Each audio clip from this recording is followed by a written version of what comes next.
I feel that the songs float out there in our environment, in the waves. And it's when we as musicians work hard enough or stand up tall enough, then we get struck by those songs. And when we get struck by those songs, it is our moral duty to capture that moment right there. Beach with stash from the hills, your void, your wine beat. What? I forgot the words over there. Hi, I'm Neel Adhikari and this is my studio. Welcome to my domain. You're on Radio City Indie. I'm really happy to be here.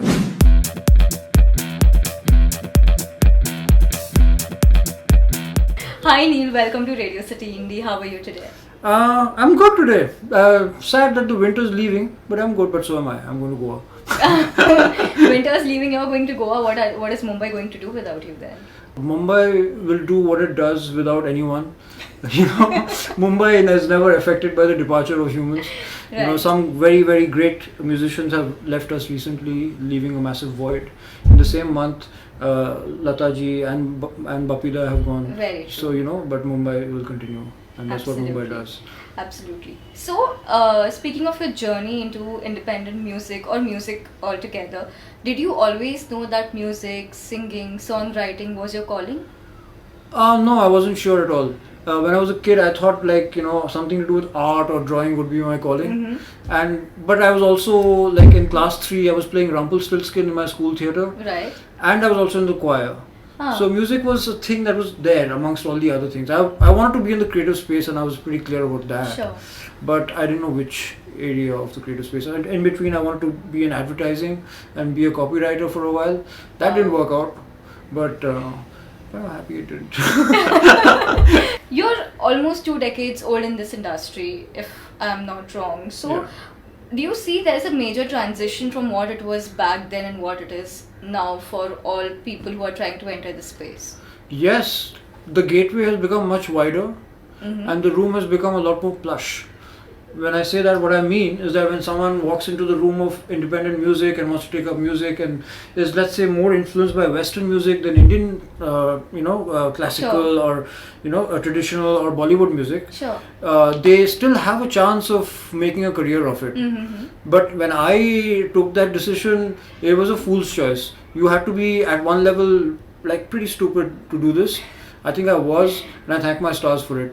I grew with the times, but you have to learn to hustle, and because at that point of time, if you're doing English music, then you were that part of society that you would go out with your parents, and your parents' friends would ask, "What does your son do?" And you'd be like, "Okay, he plays music."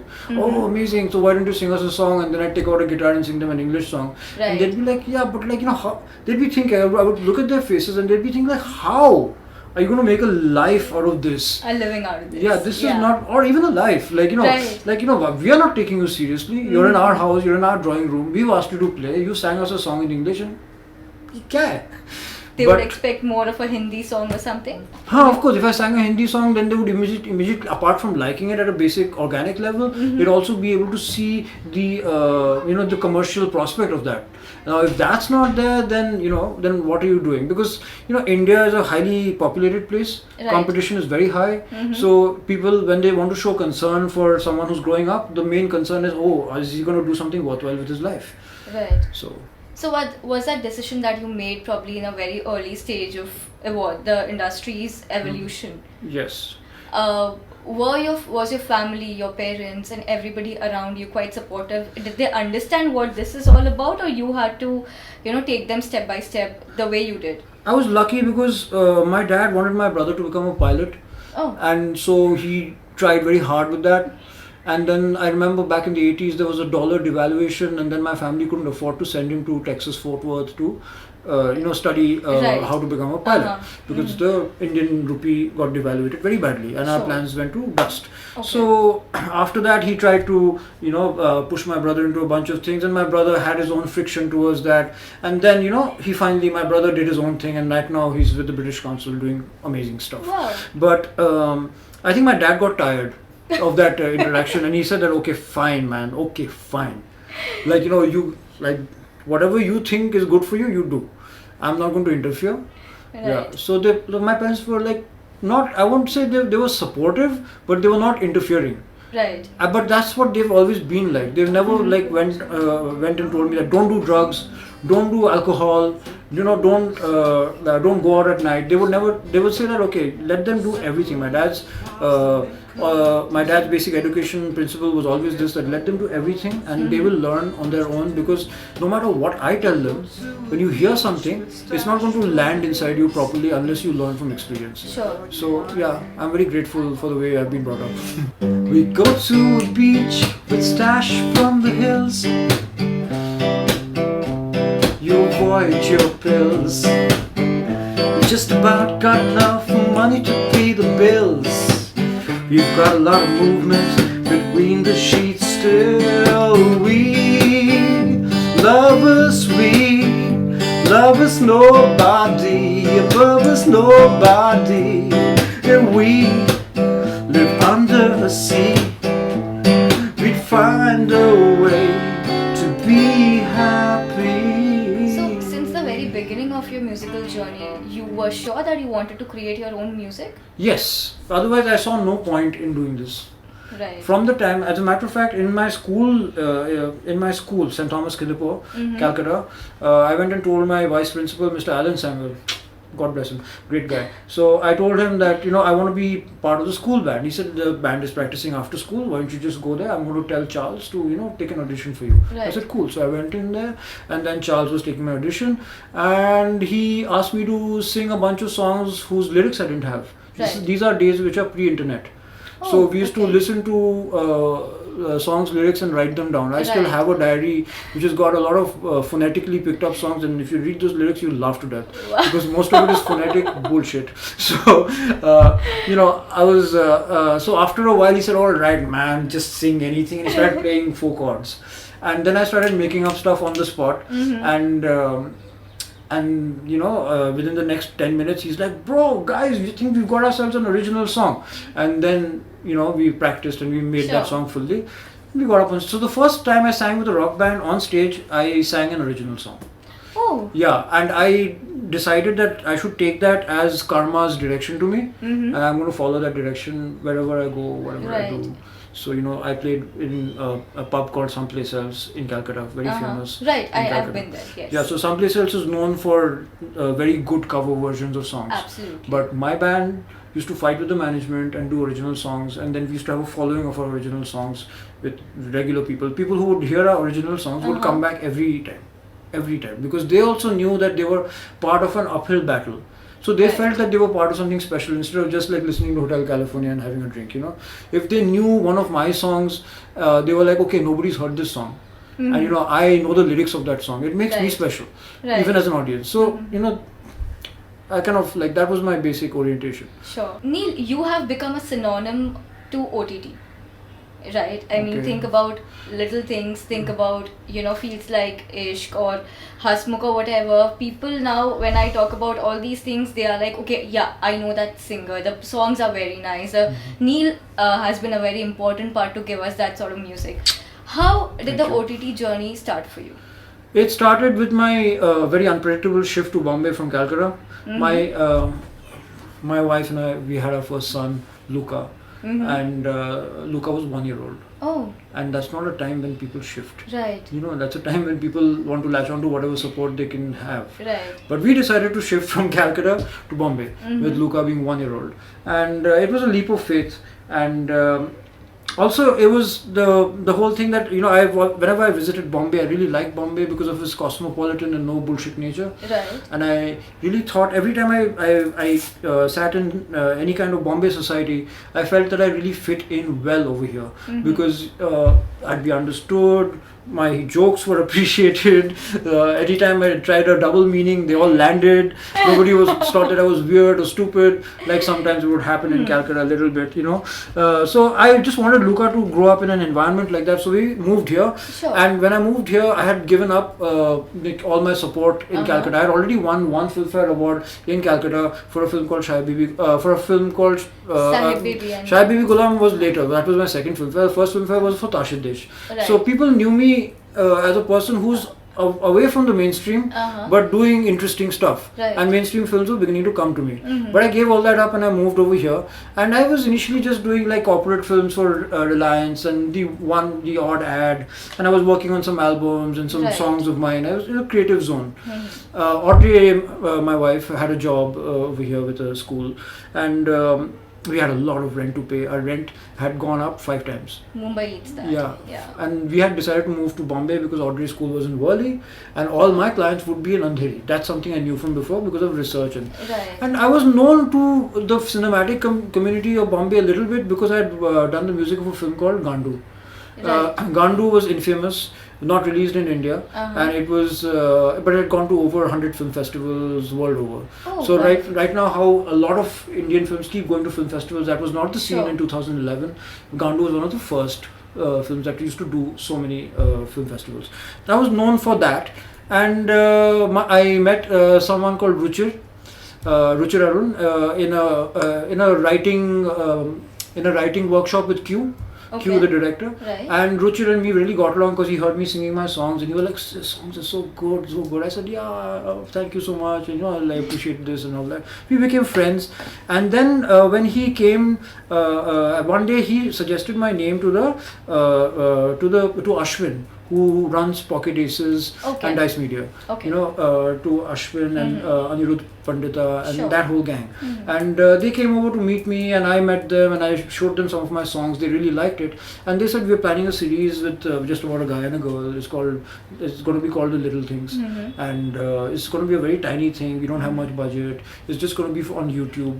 On no OTT. I'm like, yeah, sure, it sounds great because this sounds like, you're not going to put mainstream pressures on me. You're not going to want me to go da da da da da. I won't have to make Alt Balaji type of music or like Whoop type of music, which is very very in your face and very professional and very very it can be a little loose. So the references that they threw at me at that point of time were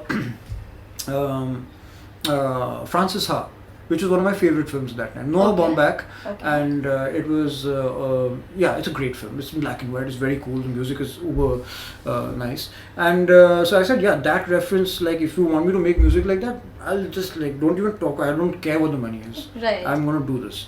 So I did it, and then we all know how well Little Things did.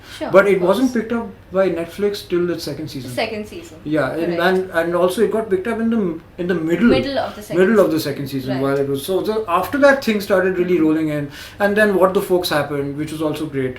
Then Bose happened with Alt Balaji, and that was fantastic. I had a great time doing that, and. And then after that, things started rolling in. So that's how it began for me. Your lyrics have, effortlessly become something that people sing through thoroughly. Your music has become, I don't know about others, but I would say it's my personal earworm. Oh, thank you so much. Alright, so which one of all these songs or all these series or all of these songs that you sung or composed or written or however it is has been your favorite? No. No, come on. No way. That would be a gross injustice to all my other songs if I would choose one as the favorite. And to be honest, I actually don't think of it like that. The song I last composed is usually my favorite. Alright. And that's how it goes with a music composer. Sure. Let me ask you this way. This one is one of my favorite songs. It's a video of Knowing Who We Are, which so the other thing that I've gotten interested in is stop motion. So I've made a bunch of music videos myself. And when you're deeply in one art form, I feel it's really important when you've gone a little deep into it, it's very important to step out and get into another art form. Because when you get into a second art form, then you can take all kinds of parables from there, and your primary art form gets a lot of fresh new ideas. To avoid the monotony? To avoid repeating yourself. Right. And the dangerous part is not monotonous for the creator. He's constantly going to keep repeating what he does, and it'll be great, and it'll be great for him. After a while, people outside will see that ye to wahi kar raha hai. But now if you look at the music that I do for Hasmukh, or if you look at the music that I do for Indu Ki Jawani, or if you look at the music that I've done for Little Things, you can't compare them. They're completely different. Or different. Candy, the new series on Whoop that I did music for, that's also completely different. So I pride myself on versatility, and I think it's because I dabble in more than one art form. Which was the song that was really difficult for you to, finish? difficult song to finish. Okay, I can talk about a song that's there in Little Things, season 4. It's a song called We. Right. That song I wrote about 12 years back. Me and Audrey had gone to a beach called Mandarmani, close to Calcutta, and I wrote it over there. It was like an outright shameless love song. Okay, but I was like so embarrassed by that song. I was like, this is something I wrote for you, Audrey, and like we just sit over here and we play. I just play it to you, and this is good. I can't sing this to anybody else because there's, it doesn't have any major philosophical, moments of truth, and it doesn't have anything it embarrasses me. This song. Why? And I sang it to Ruchir. When Ruchir was saying, okay, we need songs, and I sent him one song, second song, third song. He's like, no, this is not suiting the thing. It's a great song. He love it, but can't put it here. I'm like, okay, fine. So then finally I said, yeah, okay, this song actually, it really like sums up Dhruv and Kavya perfectly. Also, I should stop being embarrassed. And I just sent him a recording like that, and he was like, Neel, this is the best song you ever written. Do you think people are actually also recognizing the lyrics, the songs word by word when you go to concerts, when you see them at concerts? Yeah, for sure. But again, that differs from city to city. The way people consume music is different in different cities. And I'll tell you one thing that's really helped. The lyrical factor of songs. It's something that you wouldn't have heard of this anywhere. But I've just drawn this correlation right now when you ask me this question. Okay. And I think it's a vital thing. It's stand-up comedy. Ah. Because stand-up comedy requires people to concentrate on what's being said. Right. And that too for a long time. Without any other kind of, gratification. The only gratification is from the words that are being spoken. Right. Stand-up comedians are not usually falling over, they're not doing physical comedy. They're just doing lyrical, there's verbal. No mime or something involved. So people have gotten used to it now. Like, okay, now they follow lyrics, they follow words. So when you're singing a song, they're hearing the words. So this is my message to all the singer-songwriters out there: do not write shit. People will call you out on it because people know. Now people know. All right. I really respect my audience, and I think that they have the highest level of intelligence, and I think they understand everything. Moment I hear anything from my director or my production team that लोगों को समझ में नहीं आएगा, I don't take that. That is bullshit. No. सबको सब कुछ समझ में आता है. Absolutely. Yeah. And you cannot, especially in this highly changing situation, you cannot even fathom what people are getting. Right. Yeah, sometimes the audience is way more intelligent than the people who are producing the content that the audience is consuming. Yeah, so you have all kinds of people out there, and I want everyone. I want to put something out that's good by me. No, absolutely. That's the safest thing you can do. Now. Absolutely love the unfiltered version of you. Absolutely love, what you just said. Is that the inspiration behind what you write? How do you compose? Well, there is no one way of how I compose, but I think. A lot of singer-songwriters will say this, a lot of musicians will say this also. I feel that the songs float out there in our environment, in the waves. And it's when we as musicians work hard enough or stand up tall enough, then we get struck by those songs. And when we get struck by those songs, it is our moral duty to capture that moment right then. Right. Yeah, it's very important. If you let that feeling go, then you will not be able to come back to it even after 3 hours. So, cell phones, man, they're bad. They're making us into non-humans and all that, but they're good for capturing song ideas. Very good. So. Speaking of feeling, how does it feel now when everything is open? You can now do live concerts and not do any more virtual events just to connect with your fans. Yeah. How does it feel for you? Well, recently I did something at the Bandra Steps. There's a festival going on every Saturday. There's some friends of mine, they're organizing something at the Bandra Steps. And I recently played there. And it was amazing.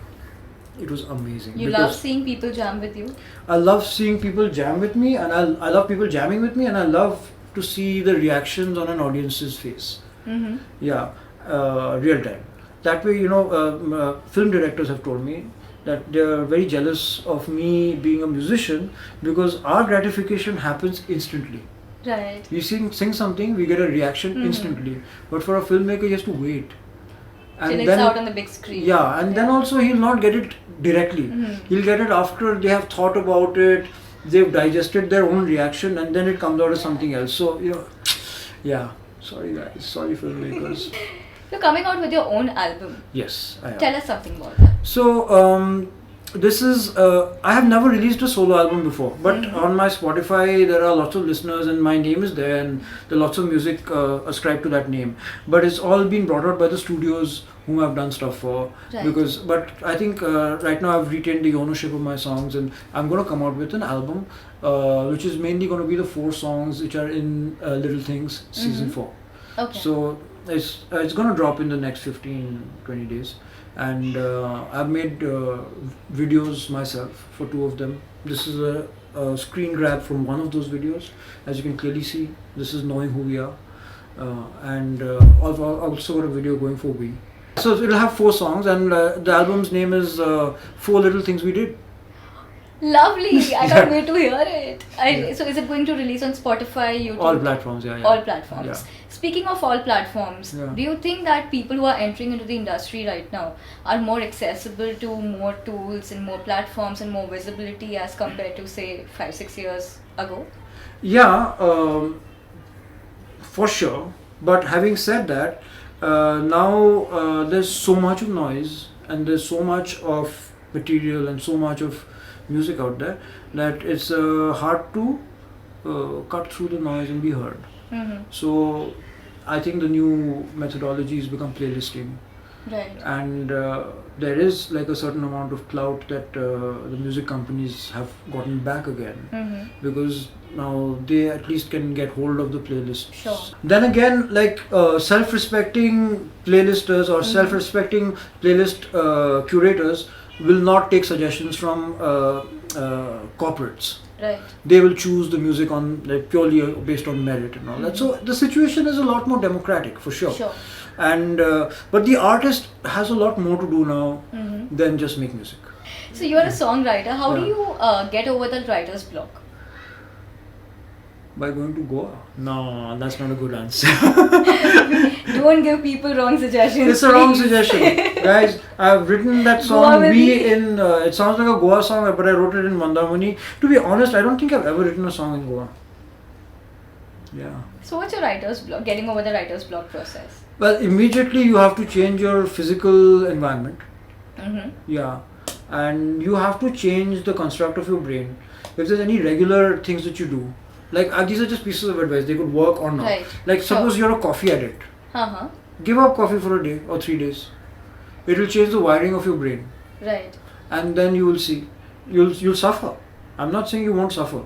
And to get over writer's block, you have to suffer, because a writer's block also is suffering. So you have to like change where you're staying, or for example, don't sleep in your bed, go sleep on the sofa for a few nights. If you don't like horror movies, watch them. If you don't like rom-coms, watch them. Okay. Yeah, do something which is outside your regular, and then that's a start to breaking writer's block, I would say. It's alright. You said your words, we had a fight. Today, there's nothing left for you or me to say. Well, I hope your window breaks and the light flows in. You find a way out of the soup that you're in. And I know that you're bright, but you know it too. You may not think you need it, but I forgive you. It's alright.